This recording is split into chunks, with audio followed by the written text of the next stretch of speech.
السلام علیکم ورحمۃ اللہ وبرکاتہ۔ اعوذ باللہ من الشیطان الرجیم، بسم اللہ الرحمن الرحیم۔ ومن لم يحکم بما انزل اللہ فاولئک هم الکافرون۔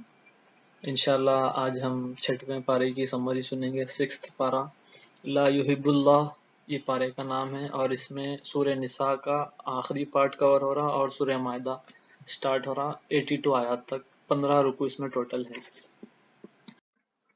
یہ تین ٹاپکس ہے جس پہ آج ہم بات کریں گے۔ دو بھائیوں کی سٹوری ہے، پھر اس کے بعد میں کیا ہم اسپیشل ہیں، یہ سوال کا جواب اللہ تعالیٰ ہم کو دے رہے ہیں، اور تیسرا ہے آسمانوں اور زمین سے رزق نکالنے کا وعدہ اللہ تعالیٰ کس سے کرے۔ قرآن میں بہت سارے سٹوریز ہم کو ملتے۔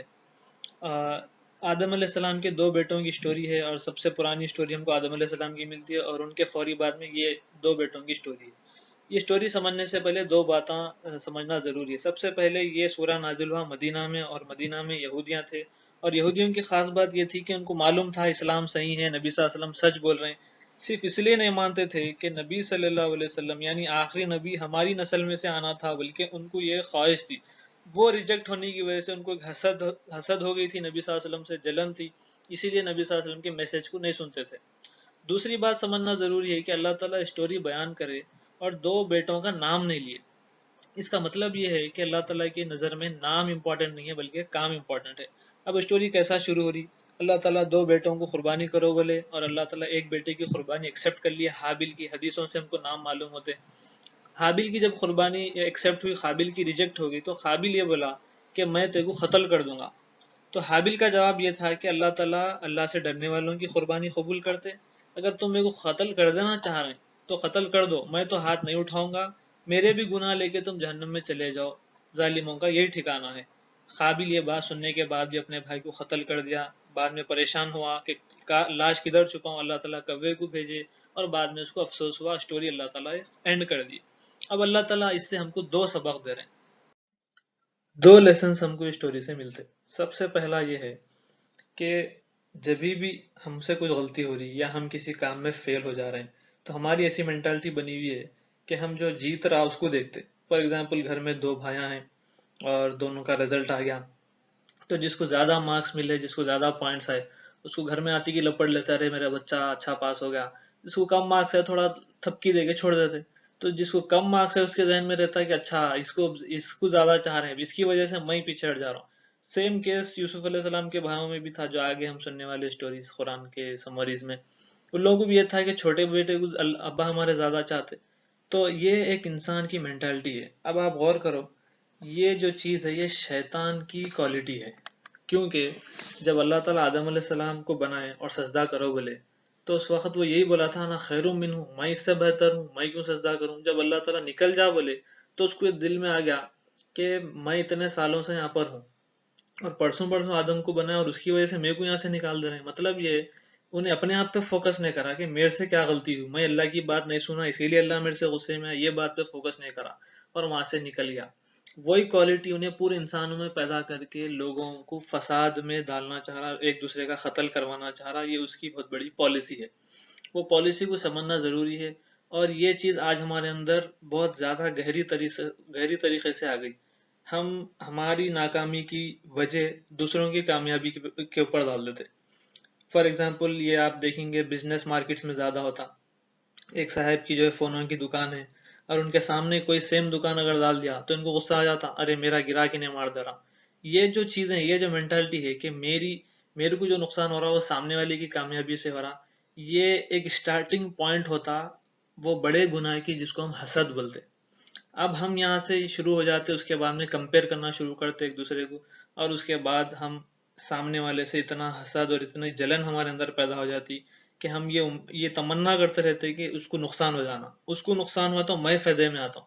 ہم یہ نہیں دیکھتے کہ میرے اندر کیا کمی ہے۔ سیم قابل کا بھی یہی غلطی تھی کہ قابل کی جو قربانی قبول نہیں ہوئی، اس کو یہ دیکھنا چاہیے تھا کہ میری نیت میں، میرے عمل میں کیا غلطی ہو گئی تھی، کیا میں اللہ تعالیٰ سے کیسا دور ہو گیا تھا۔ الٹا انہیں اپنے بھائی کو ڈائریکٹ یہ بول دیا کہ میں تیرے کو قتل کر دوں گا کیونکہ تیری قربانی قبول ہوئی۔ یہ بالکل اللاجیکل بات ہے۔ اللہ تعالیٰ پہلا سبق ہم کو یہ دے رہے ہیں کہ ہم اپنے اندر دیکھنا کہ ہمارے اندر کیا کمی ہے، دوسروں کو بلیم کرنا چھوڑ دینا۔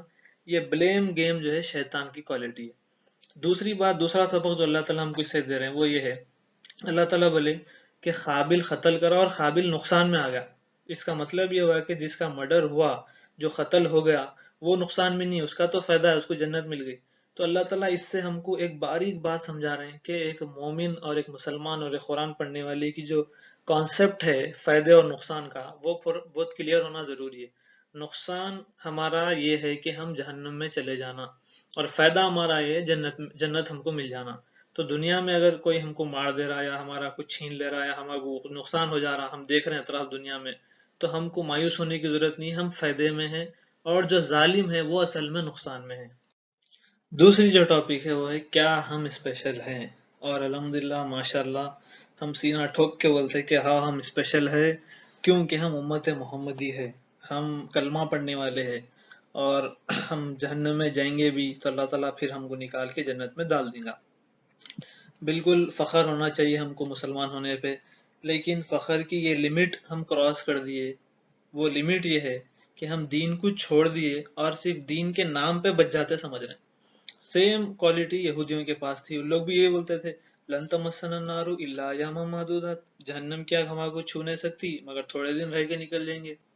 تو اللہ تعالیٰ ہم کو ایک بات بتائے 6ویں پارے میں، اے ایمان والو، اگر تم دین سے پھر جائیں گے، اگر تم دین کو چھوڑ دیں گے، اگر تم دین سے یو ٹرن لے لیں گے، تو ہم دوسری قوم اٹھائیں گے.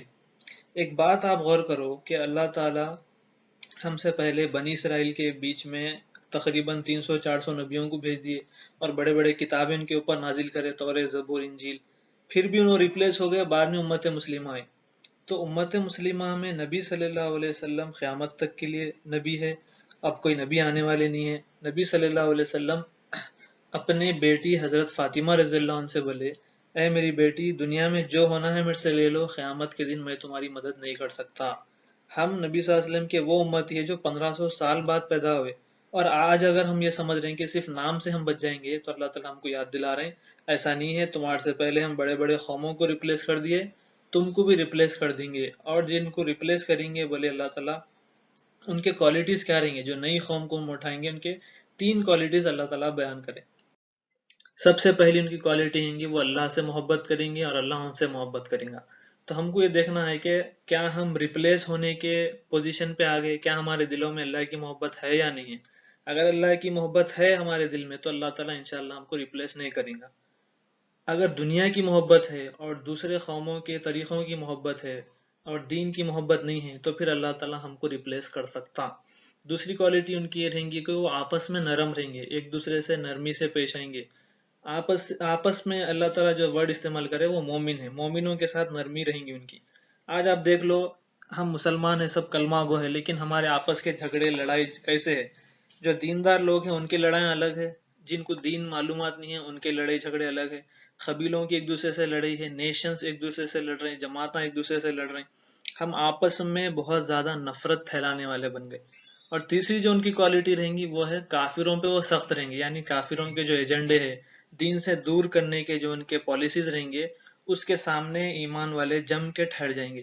یہ 3 کوالٹیز جن کے اندر رہیں گے ہم ان کو کبھی ریپلیس نہیں کرتے. یہ بات اللہ تعالیٰ بتانا چاہ رہے ہیں. اگر یہ 3 کوالٹیز ہمارے اندر نہیں ہیں تو پھر ہم اسپیشل نہیں ہیں، اللہ تعالیٰ کبھی بھی ہم کو ریپلیس کر سکتا. یہ بہت غور کرنے کی بات ہے.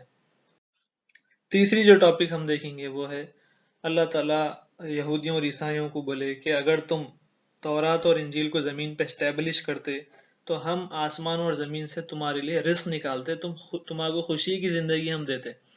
اب یہاں پر یہ بات سمجھنا ضروری ہے کہ اللہ تعالیٰ جب بھی قرآن میں کچھ ایگزامپلس دیتے یا ہمارے سے پہلے کے لوگوں کا ذکر کرتے، تو قرآن پڑھنے والے کیا کرتے غلطی، ہاں یہ تو یہودیوں کا ذکر ہو رہا، یہ عیسائیوں کا ذکر ہو رہا، یہ آدم علیہ السلام کے بیٹوں کا ذکر ہے، ہاں یہ تو وہ قوم کا ذکر ہے، یہ اصحاب فیل کا ذکر ہے.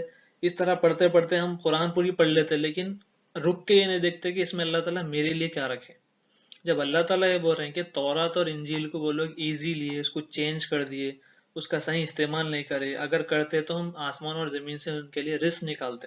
اس سے اللہ تعالیٰ ہم کو یہ سبق دے رہے ہیں کہ ہم کو قرآن اسٹیبلش کرنے کی طرف اشارہ ہے کہ تمہارے بڑے بھائی بنی اسرائیل اور عیسائی تورات اور انجیل کو اسٹیبلش نہیں کرنے کی وجہ سے ہم ان کو ریپلیس کر دیے، ان کی اسپیشلٹی ہم ان سے چھین لیے، ان کا بیج ہم ان سے چھین لیے. تمہارے ساتھ بھی ہو سکتا اگر تم قرآن کو ایزی لیں گے. آج آپ تھوڑا رک کے سوچو قرآن کے ساتھ ہمارا کیا معاملہ ہے، قرآن کو ہم کیسا چینج کر دیے۔ یہ تو اچھا ہوا کہ اللہ تعالیٰ قرآن کی حفاظت لے لیے، ہم قرآن کو ڈائریکٹلی ویسا چینج نہیں کر سکتے جیسا بنی اسرائیل کر دیے تھے توریت کو، اور انجیل کو کر دیے تھے عیسائی۔ ہم قرآن کو دوسری طریقے سے چینج کریں، ہم قرآن کا یوزیج چینج کر دیے۔ ایک ایگزامپل سے میں بات سمجھاؤں گا۔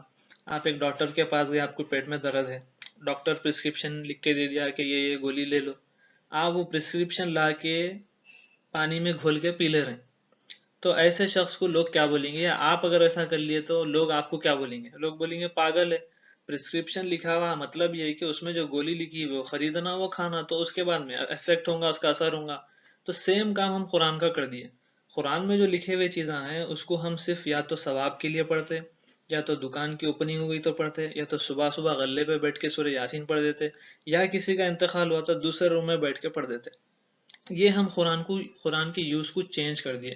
اللہ تعالیٰ ہم کو ایسی کتاب دیا جس سے ہم دنیا میں حکومت کر سکتے تھے، اور صحابہ یہ کر کے بتائے۔ آج ہم وہی کتاب کو دوسرے کاموں کے لیے استعمال کر رہے ہیں، پیٹ میں درد ہو گیا، بخار آ گیا، پڑھ لے کے پھونک کے پی لے رہے ہیں۔ ایسے چیزوں کے لیے ہم قرآن کو رکھ دیے، قرآن سے زندگی گزارنے کا طریقہ لینا چھوڑ دیے۔ اللہ تعالیٰ ہم کو یہاں پر ایک سبق دے رہا 6ویں پارے میں کہ یہ جو کتاب ہم تمہارے پہ نازل کرے اس کو اسٹیبلش کرو۔ کیسا اسٹیبلش کرنے کے کچھ ایگزامپلس کیا ہے؟ سب سے پہلے قرآن ہی ہماری سوچ ہونا، قرآنک سوچ۔ قرآن جن چیزوں کے بارے میں جیسی سوچ ہمارے اندر پیدا کرنا چاہ رہا، دنیا کو لے کے، سکسیس کو لے کے، لاس کو لے کے، پیسے کو لے کے، جو کانسیپٹس کریٹ کرنا چاہ رہا وہ سوچ ہماری بننا۔ دیکھنے کا جو ہمارا نظریہ ہے وہ قرآنک نظریہ رہنا۔ اگر ایک مسلمان کے اور قرآن کو نہیں پڑھنے والے دونوں کی نظر میں اگر فرق نہیں رہ رہا تو پھر ہمارے رزلٹ میں بھی فرق نہیں رہ سکتا، یعنی جنت اور جہنم۔ تیسری چیز ڈیلی روٹین سے ہم کو شروع کرنا کہ میرا دن اور رات، میرا گھر میں قرآن کو اسٹیبلش کرنے کی کوشش کرنا، گھر میں ہمارے جو ایک دوسرے سے گفتگو ہوتی، یہ چھوٹے چھوٹے چیزیں یہاں سے شروعات ہوتی قرآن کو اسٹیبلش کرنے کی۔ مطلب یہ ہے کہ یہ پرسکرپشن ہے، یہ ایک ویپن ہے، اس کو یوز کرنا ہے شیطان سے لڑنے اور اللہ تعالیٰ سے قریب ہونے۔ چوتھی ایگزامپل آپ سمجھ سکتے، ڈیلنگز میں ہم کو قرآن کو اسٹیبلش کرنا ہے، جو لین دین کرتے ایک دوسرے سے، بزنس ہو یا کوئی بھی دوسری چیزیں ہو، یہ ہے قرآن کو اسٹیبلش کرنے کا مطلب۔ اور اگر ہم قرآن کو اسٹیبلش کریں گے تو اللہ تعالیٰ کیا وعدہ کرے؟ آسمانوں اور زمین سے ہمارے لیے رزق کو نکالیں گے۔ یہاں پر ایک بہت باریک پوائنٹ ہے سمجھنے کی، وہ یہ ہے کہ اللہ تعالیٰ رزق کا ذکر اس لیے کرے کہ انسان دنیا میں سب سے زیادہ ٹینشن جو لیتا وہ رزق کی لیتا۔ بھائی جاب نہیں مل رہی، بھائی کاروبار صحیح نہیں چل رہا، بھائی پیسہ ہونا ہے، بھائی پیٹ کیسا بھروں، اس کی زیادہ فکر رہتی۔ اللہ تعالیٰ بولے وہ سب سے بڑی فکر میں میرے ذمہ داری میں لے لیتا ہوں اگر تم قرآن کو اسٹیبلش کرے۔ آئیے ہم دیکھیں کہ 6ویں پارے سے ہم کو کیا کیا لیسنز ملے۔ سب سے پہلا لیسن ہے کمپیریزن نہیں کرنا اور حسد سے بچنا، جو آدم علیہ السلام کی بیٹوں کی سٹوری سے ہم سیکھے۔ دوسرا ہے کہ نام سے ہم صرف اسپیشل نہیں ہوتے، اسپیشل کوالٹیز ہمارے اندر پیدا کرنے کی ضرورت ہے، اللہ سے محبت، آپس میں نرمی، اور کافروں کے ایجنڈوں کے اگینسٹ میں سختی۔ اور تیسری چیز ہے قرآن ایک میڈیسن ہے، اگر ہم اس کو یوز کریں گے تو ہی فائدہ ہوگا۔ اللہ تعالیٰ سے دعا ہے کہ اللہ تعالیٰ ہم سب کو کہنے اور سننے سے زیادہ عمل کی توفیق عطا فرمائے، قرآن سمجھنے، سمجھانے اور اس کو لوگوں تک پہنچانے کی توفیق عطا فرمائے۔ آپ سب سے ریکویسٹ ہے کہ اگر آپ کو کوئی بھی چیز سمجھ میں نہیں آ رہی تو کمنٹس کر کے آپ پوچھ سکتے، اگر کچھ میں غلط بول دے رہا ہوں تو آپ کرٹیسائز کر سکتے، اور اگر میں کچھ اچھا بول سکتا ہوں تو آپ سجیشن بھی دے سکتے۔ السلام علیکم ورحمۃ اللہ وبرکاتہ۔